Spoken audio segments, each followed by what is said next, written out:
Setelah mempelajari modul 1.1, adapun refleksi pemikiran Ki Hajar Dewantara yang bisa saya peroleh adalah yang pertama, yaitu prinsip Ki Hajar Dewantara. Yang pertama itu Ingarso Sungtulodo, yang artinya di depan harus menjadi teladan. Ing Madyo Mangunkarso, yang di tengah harus memberi motivasi dan memberi penguatan. Sedangkan Tut Uri Handayani berarti di belakang harus menjadi pendorong semangat bagi yang di depannya. Ini adalah prinsip yang mendasari pendidikan di Indonesia. Jadi, dalam hal ini kita sebagai guru harus meneladani prinsip ini. Artinya, guru harus selalu mengutamakan kebutuhan anak, atau dengan kata lain, guru harus menghamba kepada anak. Dasar pendidikan berdasarkan pemikiran Ki Hajar Dewantara ini adalah yang pertama, pendidikan itu bersifat menuntun, bukan memaksa. Kita harus menyadari bahwa setiap anak itu memiliki kodrat masing-masing, baik dari segi perbedaan fisik, bakat, dan potensi yang ada. Yang kemudian, inilah nanti yang menuntun kita supaya mengadakan pembelajaran yang berpusat kepada anak,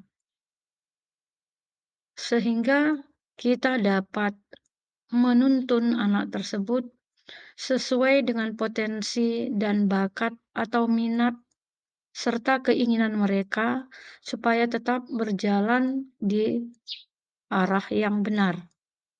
Jadi di sini kita tidak boleh memaksakan sesuatu kepada anak. Sini kita harus bersifat menuntun. Kemudian dasar pendidikan yang ketiga yaitu bermain adalah kodrat anak. Artinya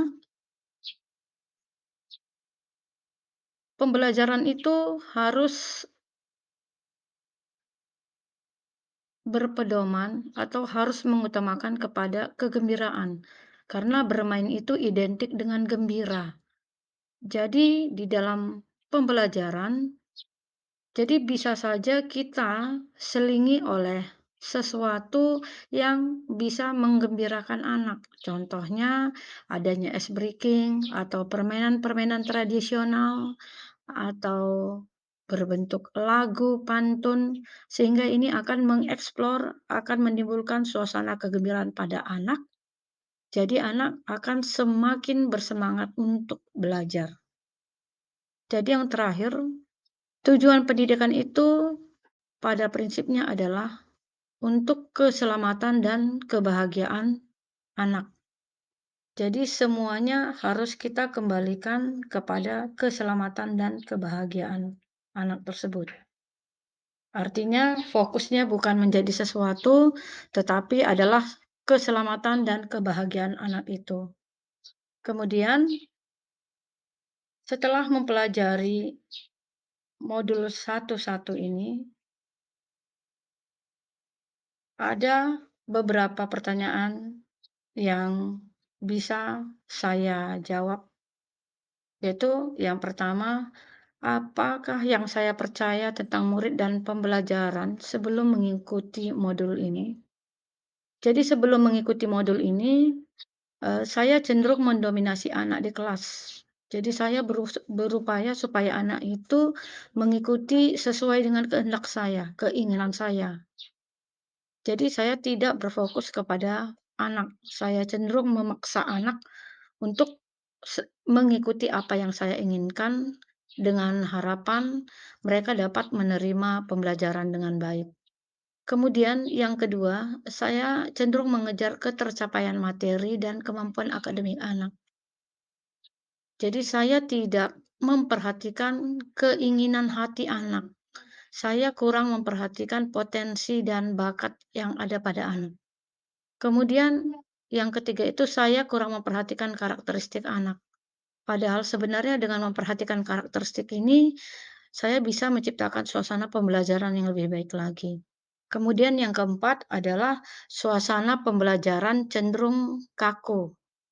Ini karena saya cenderung mendominasi anak di kelas, jadi pembelajaran itu bersifat kaku, karena anak akhirnya tidak mengeluarkan potensi dan bakat mereka karena aturan-aturan dan sifat dominasi yang saya buat selama ini di kelas. Nah, kemudian apa yang berubah setelah mempelajari modul satu-satu ini? Yaitu yang pertama, saya menyadari bahwa guru harus memahami bakat dan potensi atau karakteristik anak, sehingga nanti pembelajaran itu berpusat kepada anak. Jadi tujuannya sebenarnya saya akhirnya tahu bahwa guru itu harus berusaha mengeksplor atau berusaha menuntun anak itu untuk mengeluarkan potensi dan bakat yang mereka miliki. Kemudian yang kedua, saya sadari bahwa guru itu bukan satu-satunya sumber belajar. Dengan perkembangan teknologi dan komunikasi yang sekarang ini, banyak, sumber-sumber belajar yang bisa dipakai oleh anak, mungkin dari internet, dari buku-buku, dari masyarakat. Kemudian yang ketiga, eee, guru itu harus menciptakan suasana pembelajaran yang menggembirakan anak. Karena pada prinsipnya tadi, bergembira atau bermain itu adalah hidup anak. Kemudian guru ini harus mengutamakan pendidikan budi pekerti, bukan ketercapaian materi saja ataupun keterampilan. Karena dengan adanya budi pekerti yang baik atau karakter yang baik, untuk di masa yang akan datang, anak akan mampu menghadapi tantangan-tantangan di kehidupan yang masa dat mas yang akan mereka hadapi di masa datang. Nah, kemudian, eee, setelah mempelajari modul ini, jadi apa yang dapat segera diterapkan itu agar mencerminkan pemikiran Ki Hajar Dewantara, yaitu, saya merancang pembelajaran, yang menyenangkan anak. Jadi pada saat pembelajaran, di saat anak sudah jenuh, sehingga diadakan, itu adalah ada bernyanyi sesuaikan dengan kultur yang ada, kemudian mengenali karakteristik anak, yang ketiga kemudian menuntun anak agar dapat menggali dan mengembangkan potensi dan bakatnya. Kemudian mengintegrasikan permainan atau lagu ke dalam pembelajaran agar lebih menarik minat anak untuk pembelajaran. Jadi semata-mata pembelajaran itu harus berfokus kepada anak. Setelah mempelajari modul ini, ada beberapa hal yang bisa saya simpulkan, yaitu yang pertama, guru harus mengenali karakteristik anak, potensi, bakat, maupun kondisi anak, agar terciptalah pembelajaran yang menyenangkan bagi anak. Kemudian yang kedua, dalam pembelajaran guru harus berfokus kepada kebahagiaan anak, yaitu apa? Guru harus memberi kebebasan atau keleluasan anak untuk belajar sesuai dengan gaya dan kodrat mereka. Kemudian yang ketiga, guru sejatinya harus, berhamba kepada anak. Maksudnya mengutamakan dan memberikan yang anak butuhkan untuk keselamatan dan kebahagiaan anak nanti pada akhirnya.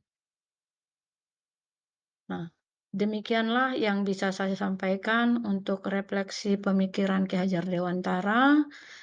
Jadi akhir kata saya ucapkan terima kasih dan salam guru penggerak.